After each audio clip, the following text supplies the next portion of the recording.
Assalamualaikum warahmatullahi wabarakatuh. Perkenalkan, nama saya Farid Miftahul Aras dengan NIM PO 7139022285. Baiklah, di sini saya akan menjelaskan tentang pengaruh konseling farmasis klinik terhadap perubahan gaya hidup dan kontrol gula darah pada pasien diabetes mellitus. Yaitu satunya pendahuluan, yaitu tentang latar belakang. Satunya latar belakang di sini saya menggunakan metode MSKS seperti yang Bapak inginkan, yaitu M-nya masalah, paragraf keduanya S-nya site atau dampak, dan paragraf ketiganya K yaitu kepustakaan, dan yang keempat adalah S-nya simpulan. Nah, baiklah. 1.1 yaitu latar belakang. Diabetes mellitus merupakan salah satu penyakit kronis yang semakin banyak diderita oleh masyarakat di seluruh dunia, termasuk di Indonesia. Menurut data, prevalensi diabetes terus meningkat, dan ini menjadi masalah serius bagi kesehatan masyarakat. Salah satu tantangan terbesar dalam mengelola diabetes adalah perubahan gaya hidup yang diperlukan oleh pasien. Banyak pasien yang mungkin tidak sepenuhnya memahami pentingnya mengadopsi pola makan sehat, rutin berolahraga, serta mengolah stres untuk menjaga kadar gula darah mereka tetap stabil. Disinilah peran konseling farmasis klinik menjadi sangat penting, karena mereka memiliki pengetahuan dan keterampilan untuk memberikan informasi yang diperlukan, serta dukungan emosional untuk membantu pasien melakukan perubahan positif dalam gaya hidup mereka. Nah, untuk paragraf kedua yaitu S atau side, yaitu dampak dari masalah ini sangat besar dan bisa dirasakan oleh banyak pihak. Pasien yang tidak mampu mengubah gaya hidup mereka berisiko tinggi mengalami komplikasi serius seperti penyakit jantung, kerusakan pada ginjal, neuropati, dan bahkan masalah pada penglihatan mereka. Komplikasi ini tidak hanya memengaruhi kualitas hidup si pasien, tapi juga dapat meningkatkan biaya perawatan kesehatan secara signifikan. Mungkin bagi pasien ini bisa berarti pengeluaran yang lebih besar untuk perawatan medis dan obat-obatan. Selain itu, dari sudut pandang sistem kesehatan, meningkatnya angka komplikasi akibat pengelolaan diabetes yang buruk dapat mengakibatkan beban yang lebih berat bagi rumah sakit dan fasilitas kesehatan lainnya. Dengan sumber daya yang terbatas, peningkatan jumlah pasien yang membutuhkan perawatan intensif dapat mengganggu kualitas pelayanan kesehatan yang tersedia bagi masyarakat secara keseluruhan. Nah, yang paragraf ketiga yaitu kepustakaan. Berdasarkan kajian di berbagai literatur, banyak penelitian yang menunjukkan bahwa konseling farmasis klinik memiliki pengaruh positif terhadap perubahan gaya hidup dan kontrol gula darah pasien diabetes. Para farmasis klinis tidak hanya berperan dalam memberikan obat, tetapi juga menjadi pendidik yang membantu pasien memahami pentingnya diet sehat, aktivitas fisik, dan pengelolaan stres. Beberapa studi menunjukkan bahwa pasien yang mendapatkan konseling yang tepat cenderung lebih mampu mengelola diabetes mereka dan memiliki kontrol gula darah yang lebih baik dibandingkan dengan pasien yang tidak mendapatkan dukungan tersebut. Dalam konteks ini, konseling dapat mencakup berbagai aspek, mulai dari penjelasan tentang cara membaca label makanan hingga pengembangan rencana olahraga yang sesuai dengan kondisi kesehatan si pasien.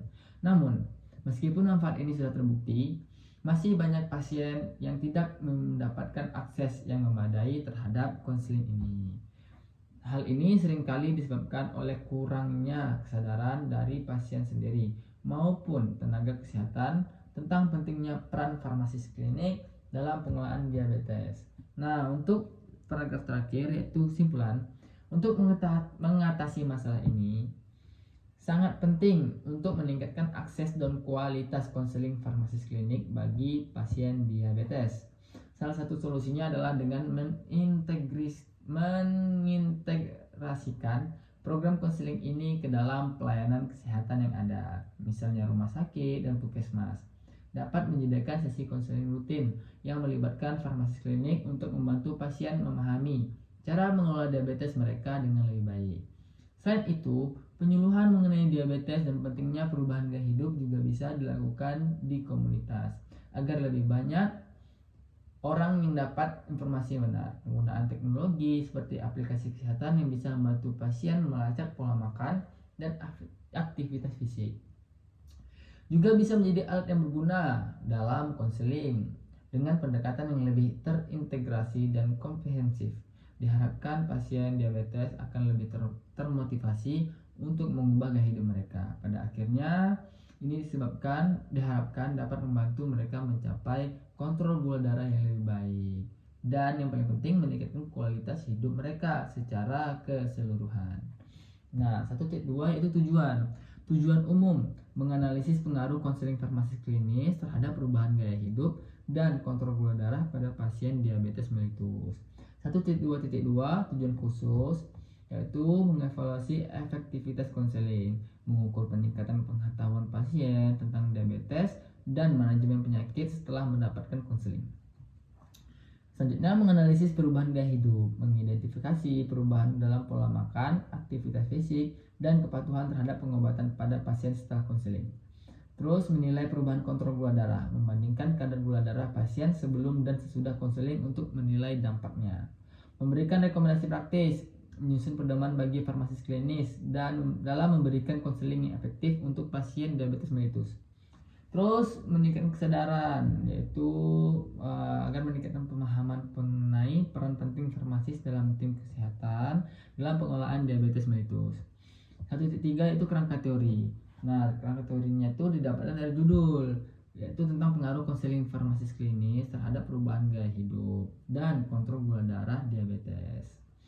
Yaitu terbagi dua, yaitu ada pengaruh konseling terhadap gaya dan kontrol gula darah, yaitu yang pertama bukti penelitian sebelumnya, yang kedua mekanisme perubahan gaya hidup setelah konseling, yang ketiga implikasi terhadap kontrol gula darah.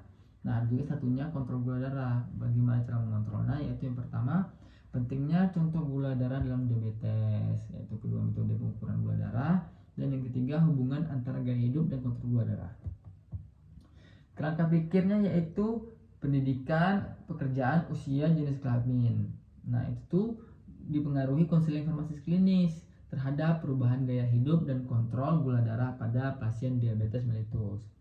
Terus ada definisi operasional. Dalam penelitian perlu dibuat adanya batasan-batasan untuk variabel yang akan diteliti serta ukur yang akan digunakan dalam penelitian variabel-variabel yang bersangkutan. Ada tabel 1.4 yaitu tentang definisi operasional. Ada variabel, tingkat pengetahuan, definisinya masyarakat tentang pengaruh konseling farmasis klinis. Terus ada cara ukur, yaitu dengan cara wawancara. Terus bagaimana dengan alat ukurnya, yaitu kuesioner. Hasil ukurnya jika dikatakan 75% katakan baik, cukup.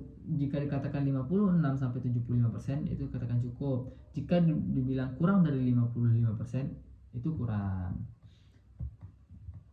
Terus ada jenis kelamin, yaitu definisinya keadaan tubuh yang membedakan manusia secara fisik berdasarkan fungsinya. Terus bagaimana cara ukurnya? Cara ukurnya dengan cara wawancara. Alat ukurnya yaitu kuesioner. Terus hasil ukurnya yaitu ada laki-laki dan perempuan. Terus ada lagi definisinya usia. Variabelnya adalah usia.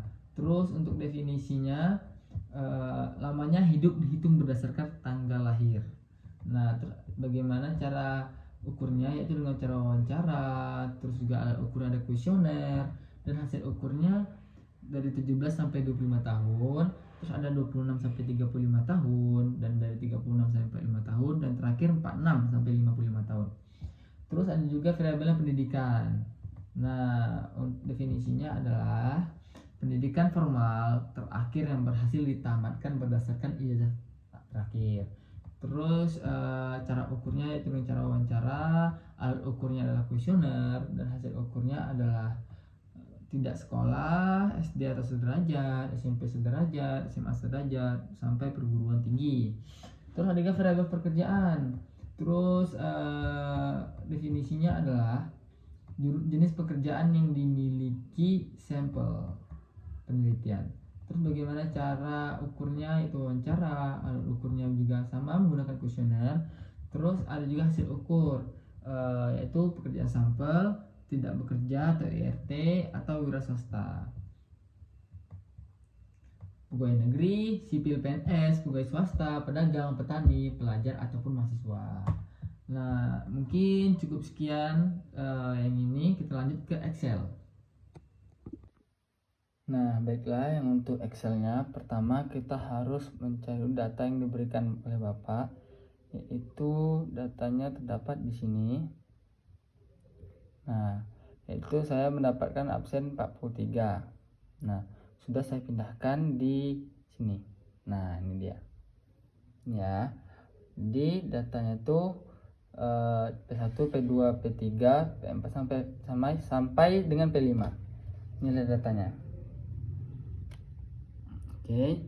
Nah, untuk mencari jumlah yaitu dengan cara P1 tambah P2 tambah P3 tambah P4 tambah P5. Nah, itu mencari jumlah. Terus untuk mencari jumlah keseluruhan itu memang udah ketentuannya dari Bapak. Terus untuk mencari persentase yaitu dengan jumlah dibagi dengan jumlah keseluruhan dikali 100, dapatlah hasil persentase. Nah, terus kita harus mencari kategori. Untuk mencari cara cari kategori, yaitu kita harus cari dulu meannya, standar deviation-nya, yaitu dengan cara kita ambil data yang dapat tadi di sini. Nah, ini dia karakteristik. Bentar, kita zoom. Nah, karakteristik responden ini kita ambil semua. Oh, bukan, salah. Yaitu dengan cara dari P1 nih, yaitu kita analyze dulu data analyze, habis itu deskriptif statistik. Oke. Nah, habis itu kita blok dari yang presentasi ini, dari awal sini, nampak dari sini hingga paling bawah. Oke, habis itu pencet send, habis itu kita pencet summary statistik. Oke, so oke. Nanti dia bakal ada keluar seperti ini. Baru kita pindahkan ke sini. Kayak gini dah. Nah, setelah pencet oke tadi, dia bakal baru kita pindahkan ke sini. Dapatlah ada hasil mean. Nah, untuk mencari kategori tadi, jika kita ingin mencari rendah, yaitu mean dikurang dengan standar deviation, dapatlah hasil 53,88 sekian. Untuk mencari tinggi, yaitu mean ditambah standar deviation. Nah, kalau untuk mencari sedang, yaitu kisaran dari rendah ke tinggi. Oke, kalau sudah dapat, barulah kita pindah ke SPSS, yaitu dengan cara kita blok terlebih dahulu yang data dari Bapak yang terdapat tadi. Nah, yang ini karakteristik responden. Ini kita blok dulu. Kita blok dari awal nih, dari pendidikan nih sampai bawah, itu kita pindahin ke SPSS. Nih, seperti ini. Pindahkan. Dan pekerjaan tadi kan, blok masih sini. Terus kita ambil lagi yang pengetahuannya yang P1 sampai P5.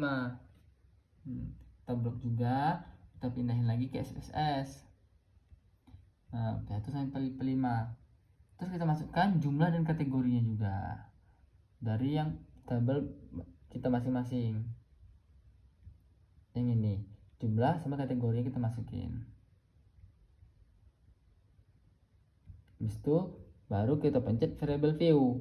Di variable view nanti namanya ini dia bakal nggak ada nama, kita buat dulu, yaitu tabel 1, 2, 3 nya buat pendidikan, jenis kelamin, pekerjaan. Terus ini P1, P2, P3, P4, P5, jumlah dan kategori. Nanti desimalnya di sini kita ubah dulu menjadi 0. Habis itu values-nya kita ganti. Nah, untuk values-nya yaitu ada di sini. Tuh, untuk 1 sama dengan SD, 2 SMP, 3 SMA. Terus untuk jenis kelamin, nanti habis itu sini misal 1, tet. Habis itu pencet label, misalnya SD. Habis itu pencet add. Baru oke, nanti dia bakal masuk. Begitupun yang nomor 2 dan nomor 3. Oke. Habis itu sama seperti yang di bawah, misal jenis kelamin. Untuk jenis kelamin itu dibagi 2, laki-laki dan perempuan. Jadi buat dulu 1, nanti di bawahnya kita buat label. Labelnya apa? Laki-laki. 2 perempuan, baru pencet oke. Sama seperti tadi. Nah, terus kalau untuk pekerjaan dia itu ada 4 seperti ini. Caranya sama seperti tadi, cuman kategorinya aja kayak 1 ASN, 2 IRT, 3 wira swasta, 4 petani. Habis itu pencet oke. Add dulu baru kita oke kan ya. Nah, untuk P1 ini satunya tidak sehat, 2-nya kurang sehat, 3-nya sehat. Itu cara sama, nanti diokekan baru tanda silang. Ini sampai jumlah itu sama. Untuk kategori dia terdapat 3 macam. Nih. Setelah dapat ini, baru kita cari nominal measure. Measure-nya nih di awal dia bakal kosong. Baru kita ubah ke nominal. Semua nominal. Nanti kalau jika udah dapat, kita masukkan, kita harus cari dulu untuk mencari correlate yaitu dengan cara analyze. Pencet analyze di sini. Habis itu kita pencet correlate. Habis itu divide. Set. Nah, nanti ini semua ini bakal di sini dia. Itu kita pindahin semua ke sebelah. Nanti pencet ini. Habis itu pencet OK. Nanti dia bakal keluar ini. Nih, seperti ini, teman-teman. Nah, ini dia. Keluarlah hasil correlate-nya. Terus untuk mencari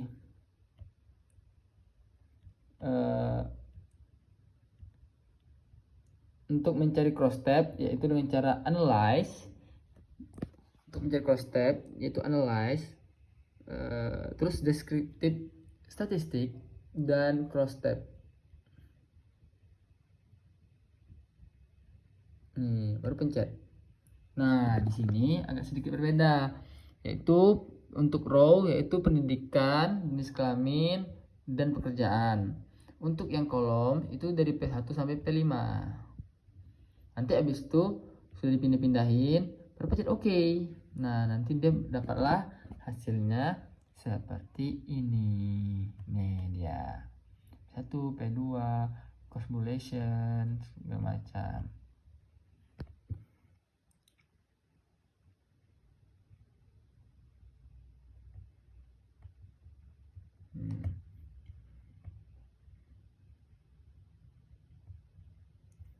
Nah, ini yang untuk pengetahuan.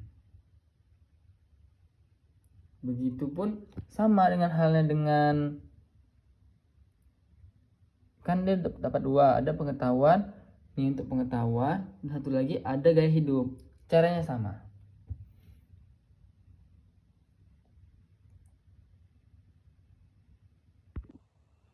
Baiklah, untuk kesimpulan dari uji validitas deskriptif dan cross step tersebut berdasarkan data, yaitu untuk uji validitasnya dia valid, tidak perlu dilakukan lagi. Nah, itu korelasi persen menunjukkan beberapa variabel memiliki korelasi yang signifikan. Seperti contoh P1